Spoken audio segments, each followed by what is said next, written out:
Hello everyone, कैसे हो सभी बच्चे। आई होप सब बढ़िया होंगे एंड मस्त होंगे। तो बच्चों, आज हम यहाँ पर करने वाले हैं पार्ट 4 रियल नंबर का, और इसके अंदर हम कुछ कंपोजिट नंबर और इरेशनल नंबर के क्वेश्चंस करवाएंगे। ये क्लास बच्चों देख लेना आप किसी भी हाल में, क्योंकि इसमें से कुछ क्वेश्चंस ऐसे होंगे जो आपको एग्जाम में देखने को मिलेगा। तो आ जाइए बच्चों, हम स्टार्ट करते हैं क्लास को। और उससे पहले एक बार सभी बच्चे स्क्रीन पर देखिए, हमारे कुछ टॉप परफॉर्मर्स हैं क्लास 10th बोर्ड एग्जाम के, जिन्होंने काफ़ी अच्छा स्कोर कर रखा है। अगर आप भी चाहते हैं बिल्कुल ऐसा ही स्कोर करना, तो हमारे इस चैनल से जुड़े रहिएगा। जिसके लिए आप बच्चों क्या करें, छोटा सा एक काम, चैनल को सब्सक्राइब करके बेल आइकन भी जरूर प्रेस कर लेना। और एक चीज़ बच्चों सबसे इंपॉर्टेंट रहेगी आप लोगों के लिए, जिससे आपको बहुत ज़्यादा बेनिफिट मिलेगा, व्हाट्सएप ग्रुप को जरूर ज्वाइन करें, जिसकी लिंक मैंने नीचे डिस्क्रिप्शन बॉक्स में बच्चों दे रखी है। तो आइए देरी नहीं करते हैं बच्चों, सीधे स्टार्ट करते हैं। और इससे पहले कि बच्चों 3 लेक्चर्स और हो चुके हैं, एक बार प्लीज़ को देखना। मैंने बच्चों आप लोगों को इरेशनल नंबर को प्रूफ करने का बहुत ही ज़्यादा एक आसान तरीके से, इजी मेथड से, अच्छे से समझ में आए इस तरीके से आपको करा रखा है। एक बार जाके जरूर देखें। नाउ तो चलते हैं बच्चों इस लेक्चर की तरफ। और लिखा है check whether 60 power n can end with the digit 0 for any natural number m। एक लॉजिक बच्चों सबसे पहले मैं आपको ये बताऊंगा, किसी नंबर के एंड डिजिट में बच्चों का जीरो होता है ना, किसी नंबर के एंड डिजिट में अगर जीरो होता है तो कुछ ना कुछ खास बात होती है उन नंबरों में, उन नंबरों में कुछ ना कुछ खास बात बच्चों जरूर होती है। उस खास बात को हम देखने वाले हैं। सपोज मैंने ऐसा नंबर ले लिया कुछ, इन सभी के एंड डिजिट में बच्चों जीरो है ना। यहाँ पर आप कितने नंबरों वाले, मतलब कितने डिजिट वाले नंबर्स ले लें, उससे कोई फर्क नहीं पड़ेगा, एंड डिजिट में बच्चों जीरो होना चाहिए, है ना। तो यहाँ मैंने चेक किया बच्चों, इसके अंदर मिला 2 और 5, है ना। और बच्चों देखिए, इससे सॉल्व करेंगे तो इसमें आएगा 2 इंटू 3 इंटू 5 इंटू 7, 2 3 6 30, ठीक है। इसके बाद इसको सॉल्व करेंगे बच्चों तो ये आएगा 2 इंटू 5 इंटू 7। बच्चों अगर मैं आपसे क्वेश्चन अराइज करूँ कि आपने what are common in these, है ना, इनमें कॉमन क्या है बच्चों, अगर मैं आपसे क्वेश्चन करूं तो आप एक बात कहेंगे सर कि मैंने एक चीज़ नज़र, मेरे को एक चीज़ ये दिखाई दी कि इसमें इन तीनों में बच्चों मुझे क्या दिखाई दिया। आप कहेंगे सर कि हमें दिखाई दिया क्या, 2 और 5, हमें दिखाई दिया 2 और 5, हमें दिखाई दिया 2 और 5। मतलब बच्चों ये तो बहुत सिंपल सा कॉन्सेप्ट है कि जीरो होने के लिए 2 और 5 का प्रोडक्ट होना बहुत ज़रूरी हो गया। तो बच्चों देखिए, यहाँ से इसको स्टार्ट करते हैं। तो इस क्वेश्चन का सॉल्यूशन जब आएगा आपके पास, ठीक है, मतलब जब आप सॉल्यूशन लिखेंगे तो स्टार्ट यहाँ से करेंगे बच्चों। देखिए मैं क्या लिख रहा हूँ, सिंस कोई भी पॉजिटिव इंटीजर, फिर कोई भी इंटीजर, ध्यान देना, since any integer and with the digit 0, and with the digit 0, ठीक है बच्चों। मैंने क्या लिखा, since any integer and with the digit 0, ठीक है, 0 से एंड करेगा कब, इफ देयर, उस नंबर का मतलब if there prime factor any integer, ठीक है, इफ देयर प्राइम फैक्टर, यहां लिखते हैं मस्ट कंटेन, बच्चों बिल्कुल ऐसे लिखना है। बने रहिएगा क्लास में, आप सभी से मैं कह रहा हूँ बच्चों, देखिए बहुत अच्छे से आपको पढ़ाया जाता है और अच्छा अच्छा स्कोर भी करेंगे आप सभी बच्चे, है ना। Must contain 2 and 5, must contain 2 and 5, समझ गए सही बच्चे भाई। इनके फैक्टर में 2 एंड 5 बच्चों होना ही चाहिए, जो कि बहुत इंपॉर्टेंट बात है बच्चों, ध्यान देना, ठीक है। तो इसके प्राइम फैक्टर में 2 और 5 हो तभी जाके कोई भी इंटीजर के एंड डिजिट में 0 होगा। तो बच्चों अब हम क्या करते हैं यहाँ पर, सबसे पहले इसके बाद हम बच्चों लिखेंगे, हम निकालते हैं बच्चों क्या, प्राइम फैक्टर निकालते हैं 6 का, ठीक है। हमें पहले प्राइम फैक्टरेशन ऑफ 6, हम क्या करते हैं बच्चों, प्राइम फैक्टरेशन करते हैं किसका, 6 का। तो 6 का प्राइम फैक्टर्स करने में बच्चों हमें मिलेगा 2 इंटू 3। ना बच्चों देखिए इसके पास 5 क्यों नहीं आया। अगर देखिए कोई क्वेश्चन पूछता आपसे कि इसके पास 5 क्यों नहीं आया, है ना। बच्चों देखिए हमारे पास फंडामेंटल थ्योरम ऑफ अर्थमेटिक था, है ना। दिस फैक्टराइजेशन इज यूनिक कहते हैं ना, है ना। By the uniqueness of the factorization, मतलब बच्चों फैक्टराइजेशन यूनिक है, क्योंकि बच्चों अगर मैं फिर से वही बात कहता हूँ, परसों वाली क्लास जब सबसे पहली जो क्लास थी फंडामेंटल थ्योरम अर्थमेटिक, उसमें बच्चों एक बात बोली गई थी कि आप किसी नंबर का प्राइम फैक्टर करते हैं, ठीक है, तो उसका फैक्टरेशन यूनिक होता है, इसलिए क्योंकि बच्चों इसके उसके प्राइम फैक्टर में जो इसके प्राइम फैक्टर्स में बच्चों जो भी आपने यहाँ फैक्टर देखे हैं ना, तो हमेशा आपको 2 और 3 दिखाई देंगे, इसके अलावा कोई और नहीं दिखाई देगा। इसलिए बच्चों यूनिक है, दुनिया का कोई भी इंसान 6 का फैक्टर निकाले तो 2 और 3 ही निकाल के दिखाएगा, इसके अलावा कोई और यहाँ पर नहीं आ सकता। जिसको मैथ्स आती है वही कर पाएगा, ये बात है। तो ये है बच्चों हमारा क्या यूनिकनेस है ना हमारी, ठीक है, फैक्टराइजेशन की यूनिकनेस है ये, ठीक।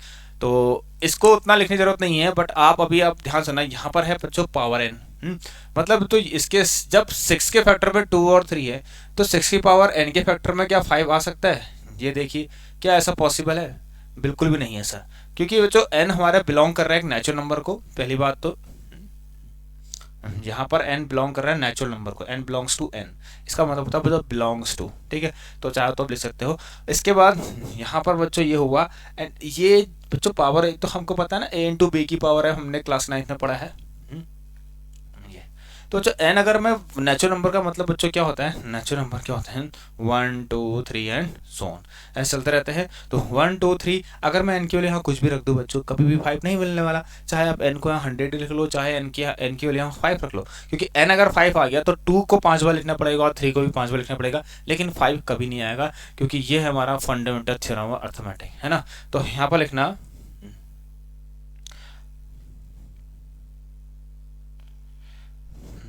इन द प्राइम फैक्टराइजेशन ऑफ 6, बच्चों ऐसे लिखते हैं, in the prime factorization of 6, in the prime factorization of 6, ठीक है बच्चों ध्यान देना, in the prime factorization of 6 it has 2 as it has 2 but not 5 लिख लीजिए, एक सिंपल सा, ठीक है बच्चों, it has 2 but not 5, therefore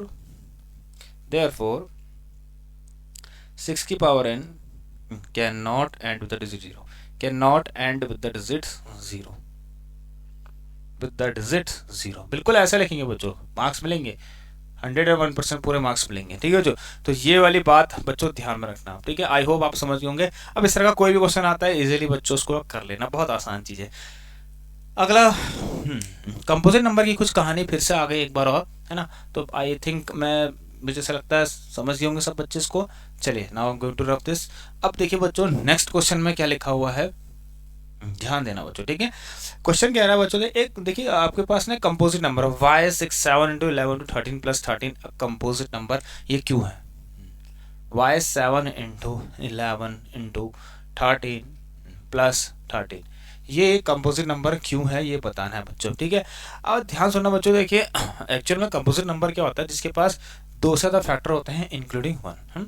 मैंने बताया था more than 2 factors, more than 2 factors including 1, more than 2 factors including 1। बच्चों एक चीज का ध्यान रखना, देखिए बात ये है, ये चीज मैं अभी आपको जो क्लासेस दिख रही होंगी मेरी बहुत छोटी छोटी क्लासेस चल रही है, मैंने वन शॉट अभी नहीं करवाई है, क्योंकि स्टार्टिंग में आपको वन शॉट तो दे नहीं सकता ना बच्चों, पहले तो मुझे बेसिक कराना पड़ेगा। तो बच्चों अगर आप मुझसे जुड़े रहेंगे और बेसिक से स्टार्ट करेंगे चीज़ों को, तो बच्चों तभी उस वन शॉट का भी आपको फायदा मिलेगा, क्योंकि आपका रिविजन होगा, ठीक है बच्चों। तो वन शॉट से कुछ नहीं होगा, सिर्फ वन शॉट ही सब कुछ नहीं है, बेसिक्स बहुत इंपॉर्टेंट है, यहाँ से स्टार्ट लेना पड़ेगा, तब जाके बच्चों एक फुल एंड फाइनल रिवीजन आपको देना पड़ेगा वन शॉट में। तो वो चीज़ का, उस चीज़ का आप वेट करें बच्चों, ठीक है। चलिए तो यहाँ पर 7 into 11 to 13 plus 13 समझ गए बच्चों। चलिए अब 13 को अगर बच्चों मैं कॉमन ले लूँ यहाँ पर ना बच्चों, देखिए बात क्या है ना, ये भी कोई एक नंबर होगा, अगर इसको सॉल्व करेंगे तो कोई ना कोई नंबर होगा ये, है ना। तो बस इसको सॉल्व करते हुए हमें 2 से ज़्यादा फैक्टर्स यहाँ पर दिखा देने, काम आसान हो जाएगा। तो 13 ऐसे रहा 7 into 11 plus 11। देखिए अभी नई नई मैथ्स चल रही है आपकी, मतलब first time, obviously first time पढ़ते हैं, लेकिन बात यह है ऐसे क्वेश्चन आप पहली बार कर रहे हो तो अभी देख लो अभी से इनको, क्योंकि ये ना बच्चों बहुत कभी कहीं ना कहीं ये क्वेश्चन रह जाते हैं। मैं आपको बताऊँ तो एनसीईआरटी में दिए जरूर हैं, बट कहीं ना कहीं ये रह जाते हैं, आते नहीं है। अब क्या पता ये वाला क्वेश्चन आ जाए आपके पेपर में, है ना बच्चों। चलिए तो 13 ये आएगा 77 + 1 कितना आएगा बच्चों 78। 13 बच्चों कॉमन लेंगे ना तो ये आएगा 78, ठीक है बच्चों। कितना आ गया, देखिए 77 + 1, चलो लिख देते हैं 77 + 1, और ये कितना आएगा बच्चों 13 × 17। बच्चों देखिए अब मैं एक चीज़ बताता हूँ आपको, अगर यहाँ पर इसको स्किप करना चाहते हैं कर सकते हैं, क्योंकि बच्चों देखिए बात यह है, अगर आपने कोई कंपोजिट नंबर को ध्यान सुनना, अगर आपने कंपोजिट नंबर में देखिए दो फैक्टर दिखा दिए, कंपोजिट नंबर में दो फैक्टर मिल गए, मतलब बच्चों ये एक नंबर है ना, ये एक नंबर है, इसको आपने ऐसा एक्सप्रेस कर दिया है ना, मतलब इस नंबर को आपने ऐसा शो कर दिया है, ठीक है, इस नंबर को ऐसा शो कर दिया है, तो मतलब बच्चों इसके दो फैक्टर तो हैं, और एक फैक्टर तो बच्चों हर नंबर का होता है जो कि कौन होता है, वन। एक फैक्टर ऐसा होता है जो हर ही सब नंबर का होता है, मतलब सब नंबर एक ऐसा नंबर है जिससे डिवाइड हो जाता है, कौन है वो, वन। मतलब बच्चों वन सबको डिवाइड कर देता है, ठीक है। चलिए, तो यहाँ पर अगर मैं इंटू वन भी लिख दूं तो बस सीधे सीधे कह सकते हैं वी सी दैट, या नहीं लिखना है तो उससे भी कोई फर्क नहीं पड़ेगा बच्चों, है ना, लेकिन यहाँ पर लिखोगे तो ज़्यादा सही रहेगा कि हमको पता लग गया है कि इसके क्या है बच्चों, एक से ज़्यादा, सॉरी दो से ज़्यादा फैक्टर्स हैं। अदरवाइज आप बच्चों एक काम और कर सकते हैं, देखिए अगर आप और ब्रेक कर सकते हैं 78 को, तो यू कैन डू 78 को, इसको लिख सकते हैं बच्चों कितना, ये कितना आएगा, तो टू से टू का मतलब इसको थोड़ा सा और स्प्लिट कर दीजिए आप लोग, तो टू थ्री जा सिक्स, 7 2 39, ठीक है, तो ये कितना हो जाएगा बेटा, 2 × 39 हो जाएगा, ये लीजिए, बस लिख दीजिए। हमने देखा we see that given number, नहीं लिखना है तो इंटू वन लिख देना बस, हमें तो बच्चों बस दो से ज़्यादा फैक्टर दिखाने हैं ना, तो दो तो पहले ही थे, एक इंटू वन लिख दीजिए, और अगर इंटू वन नहीं लिखना है आपको तो फिर उस किसी उनमें से किसी एक फैक्टर को दोबारा से स्प्लिट कर दीजिए, है ना, मतलब प्रोडक्ट की फॉर्म में, प्राइम के प्रोडक्ट की फॉर्म में एक्सप्रेस कर दीजिए, तो वो तो पूरा पूरा नहीं हुआ, लेकिन 2 × 39 हो गया, एटलीस्ट मैंने दो फैक्टर और दिखा दिए इसके, ठीक है बच्चे, समझ गए। तो we see that given number has more than two factor,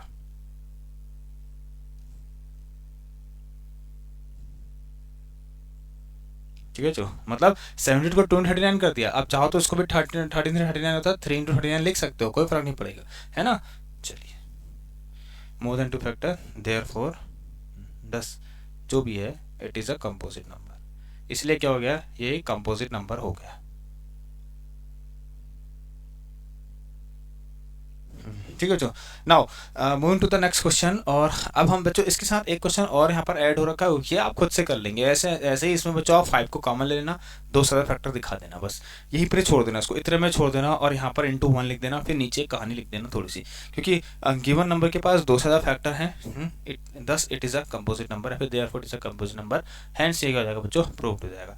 next करते हैं इसके अंदर बच्चों, this is one of the most important question बच्चों, देखिए कल की क्लास में हुआ था, हमने प्रूफ ऑफ रेशनैलिटी पढ़ा था, लेकिन उसमें बस एक ही क्वेश्चन कराया था, ये वाला रह गया था, अब इसको आज हम यहाँ पर कर लेते हैं, ठीक है बच्चों।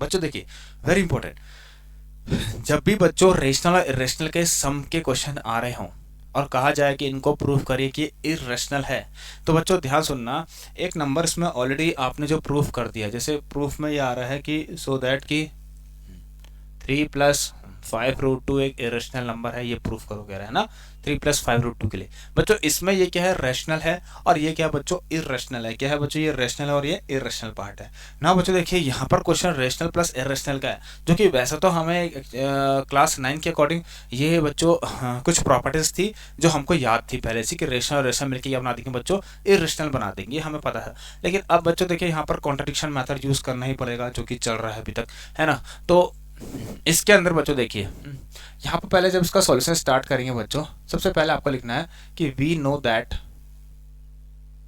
ठीक है, या सिंस लिख दें या वी नो दैट लिख दें, तो वी नो दैट बच्चों कि √2 क्या है, √2 इज एन इरेशनल नंबर।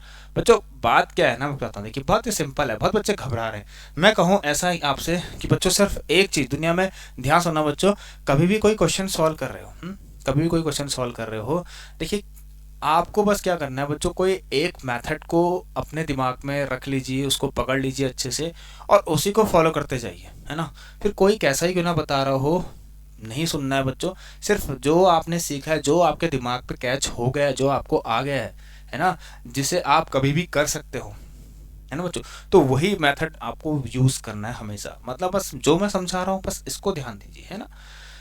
चलिए, तो मेरे पास बच्चों वी नो दैट कि √2 एक इरेशनल नंबर है, ये हमें पता है, और मैं ये कह रहा हूँ बच्चों, अगर मैं ऐसा पढ़ा रहा हूँ तो आपको बिल्कुल ऐसा ही लिखना है, बस हो गया, है ना। चलिए, तो फर्स्ट टाइम पढ़ रहे हैं ना आप, तो बिल्कुल ऐसे लिखेंगे। तो ये बच्चों एक इरेशनल नंबर है। अब मेरे को क्या करना है बच्चों, बस आपका एक टास्क है, आपका ये है, मैं आपको कहता हूँ आपका एक टास्क है कि आप क्या करके दिखाइए इस इरेशनल नंबर को, ये जो स्टेटमेंट है कहीं से भी इस स्टेटमेंट का अपोजिट लेकर आ जाइए, है ना। मतलब इस स्टेटमेंट को कॉन्ट्रडिक्ट करने वाला एक स्टेटमेंट होना चाहिए आपके पास। तो इस गिवन स्टेटमेंट को कॉन्ट्रडिक्ट स्टेटमेंट अगर आता है तो समझ लो आपका आंसर आ गया। तो बस टास्क का यही है बच्चों, यहाँ पर रूट टू इरेशनल ये पता है आपको, वी नो दैट सिंस, है ना, इट इज गिवन, ये गिवन है। तो इसका अपोजिट दिखाना है बस आपको। चलिए उसके लिए क्या करेंगे, सबसे पहले क्या लिखेंगे, समझ लेना बच्चों, मेरा टास्क क्या है बच्चों, हमारा टास्क है कि रूट टू को रेशनल बना के दिखाओ किसी भी हाल में।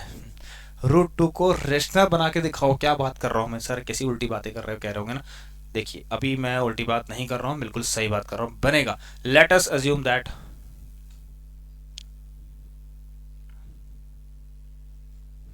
चलिए कॉन्ट्रडिक्शन मेथड से कर रहे हैं, मैंने उसको मान लिया रेशनल नंबर, रेशनल मान लिया। तो अगर रेशनल है तो बच्चों ये तो हम जानते हैं कि 3 + 2√5 हो जाएगा a/b के फॉर्म में एक्सप्रेस होगा, जहां पर कि where a and b are co prime integers होंगे, ठीक है ना, and b is not equal to 0 पता होगा। इनका HCF 1 है, इसको लिखने की यहाँ जरूरत नहीं है, ये हमने परसों कर लिया ना बच्चों। देखिए बच्चों √2√5 है क्या, सॉरी 5√2 है, सॉरी ठीक गलती हो गई, इसके लिए माफ करना। अब 5√2 इज इक्वल टू ये है a/b। बच्चों अगर इस पार्ट को यहाँ भेज दूँ तो माइनस का यहाँ हो जाएगा 3 आपके पास, अंडरस्टैंड, बहुत इजी है। अब मैं इसको नीचे रखता हूँ और ये होगा 5√2 इज इक्वल टू, नीचे बच्चों 1 और b का एलसीएम तो 1 ही आएगा, सॉरी b आएगा, यहाँ भी है यहाँ भी b है, तो ये हो गया। ये है बच्चों क्या, यहाँ भी है ना, तो इंटू बी करते हुए ये क्या आ जाएगा 3b, ठीक है बच्चों, क्या आ गया 3b आ गया। अब बच्चों ध्यान देना, देख एक चीज समझना, आपको क्या करना है, इस 5 वाले को भी यहाँ भेज सकते हैं आप, तो √2 is equal to a - 3b/5b। बच्चों मैं आपसे एक बात कहूँ, अगर a और b कोई इंटीजर्स है, ठीक है बच्चों, सिंस बच्चों a और b अगर कोई इंटीजर्स है, a and b are integers, इसके अकॉर्डिंग बच्चों, इसके अकॉर्डिंग a - 3b/5b, मैं कह रहा हूँ on solving right hand side, मैं ये भी लिख सकता हूँ, अगर a और b इंटीजर्स हैं, फिर उसके बाद अगर मैं राइट हैंड साइड को सॉल्व करूँ, तो जो राइट हैंड साइड सॉल्व करने का मतलब ये है कि a और b अगर कोई भी इंटीजर रख दे, तो इंटीजर पता है ना आपको, नेगेटिव से जाते हैं और पॉजिटिव तरफ चले जाते हैं, है ना। तो अगर मैं यहाँ कोई नंबर रख भी दूँ, कोई भी इंटीजर, तो बच्चों हमेशा आंसर कैसा आएगा, एक रेशनल नंबर आएगा, ठीक है ना, हमेशा आंसर कैसा आएगा, रेशनल आएगा। जानते हैं ना बच्चों आप लोग, क्योंकि p/q की फॉर्म, a/b जो भी आप कहते हैं उसकी फॉर्म तो आपको मिलनी ही मिलनी 101%, है ना। तो सिंस a और b को इंटीजर है, तो बच्चों ये तो हमेशा क्या बन जाएगा, ये क्या बन जाएगा, एक रेशनल नंबर। बच्चों देखिए ये है ऐसी क्लास 10th ना, शुरू का चैप्टर आपको थोड़ा लगेगा अटपटा टाइप का, है ना, बट ऐसा कुछ नहीं है, इतना खतरनाक भी नहीं है, इतना कठिन भी नहीं है, ठीक है। तो ये अगर रेशनल है बच्चों, देखिए हम जानते हैं, हमने ये इक्वेशन बना रखी है ऐसी, है ना, हमारी फर्स्ट इंग्लिश जरा देखिए। अब बच्चों देखिए ये भी तो हम जानते हैं ना कि ऑल्सो, हमें पता है बच्चों ऑल्सो कि लेफ्ट हैंड साइड और राइट हैंड साइड बच्चों बराबर, अब मतलब कहने का मतलब देखिए बच्चों, जो राइट हैंड साइड होगा वही लेफ्ट हैंड साइड भी होगा, है ना भाई, जो राइट हैंड साइड होगा वही लेफ्ट हैंड साइड, क्योंकि हमने तो यहाँ पर इक्वल का साइन लगाया है। तो बच्चों राइट हैंड साइड, इसका मतलब तो राइट हैंड साइड बच्चों क्या बनी है, right hand side is rational बन गई, नहीं बन गई, तो therefore left hand side is also rational number, इसको रेशनल पूरा नंबर लिख देना। तो बच्चों देखिए जब ऐसा हुआ, है ना, तो इसका मतलब बच्चों हम तो कहेंगे दैट इज कि लेफ्ट हैंड साइड तो हमारी √2 है, अरे भाई √2 भी तो रेशनल हो गया इसके हिसाब से, अरे लो। तो बच्चों बस बात क्या था, मैंने आपको क्या बोला, आपको क्या करना है किसी भी हाल में बच्चों, ये जो चीज़ें हो रही है ना आपके एजम्पशन के कारण हो रही है, ठीक है, आपने चीज़ें एज्यूम करे कि आप नहीं जानते वो चीज़ सही है गलत है ना। तो आपने देखिए बच्चों क्या किया, यहाँ सुनना, गलत साबित तो यहाँ पर हुआ ना जो हुआ, ठीक है। तो √2 इज अ रेशनल नंबर, √2 एक रेशनल आ गया, लेकिन आपने क्या कहा था कि √2 क्या है, इरेशनल है, बस मिल गया ना बच्चों, अपोजिट मिल गया। अपोजिट मिल गया तो बच्चों समझो यहाँ पर आपको बिल्कुल स्टॉप हो जाना है, यहाँ लिख देना है बट दिस कॉन्ट्रडिक्ट, या तो अवर अजम्पशन लिख दे सीधे सीधे but this contradict our assumption, या फिर लिख दे but this contradict the fact that, किस फैक्ट को बच्चों, किस स्टेटमेंट को, इस स्टेटमेंट को कि रूट टू क्या है बच्चों, रूट टू एक इरेशनल है, root two is an irrational number. और इसके बाद आपको क्या लिखना है, so our assumption was wrong therefore, या फिर 3 + 5 root two is an irrational number, ठीक है ना। सो अवर अजम्पशन, इसलिए हमारा अजम्पशन बच्चों क्या हो गया, गलत हो गया। सो अवर अजम्पशन वाज रॉन्ग, ऐसे करके बच्चों लिख लेना आप, ठीक है, अजम्पशन वाज रॉन्ग, ठीक है। 3 + 2 रूट 5 क्या हो गया, एक इरेशनल हो गया, क्योंकि अजम्पशन तो हमने ये लिया ना बच्चों की इरेशनल है, ये तो हमने अज्यूम किया है, तो सही क्या है, इज एन इरेशनल। तो मुझे लगता है ये 3 क्वेश्चन है ना, ये 3 क्वेश्चन आपने भी कैच कर लिए होंगे बच्चों, बहुत इंपॉर्टेंट है, इसकी प्रिपरेशन आप सही बच्चे जरूर करना। तो मिलते हैं बच्चों अगली क्लास में, तब तक के लिए सभी बच्चे भाई एक बार तो पहले इसको अच्छे से देख लेना दोबारा से, और जितना हो सके इस वीडियो को, इस लेक्चर को, इस चैनल को जरूर सपोर्ट करें बच्चों, क्योंकि बहुत काम आने वाली है, ठीक है। तो मिलते हैं बच्चों अगली क्लास में आप लोगों से, तब तक के लिए सभी बच्चे भाई, ठीक है, यस, ठीक है। तो बोलो बच्चों गुड बाय सभी को, और ध्यान रखना नेक्स्ट टाइम तैयार हो जाना।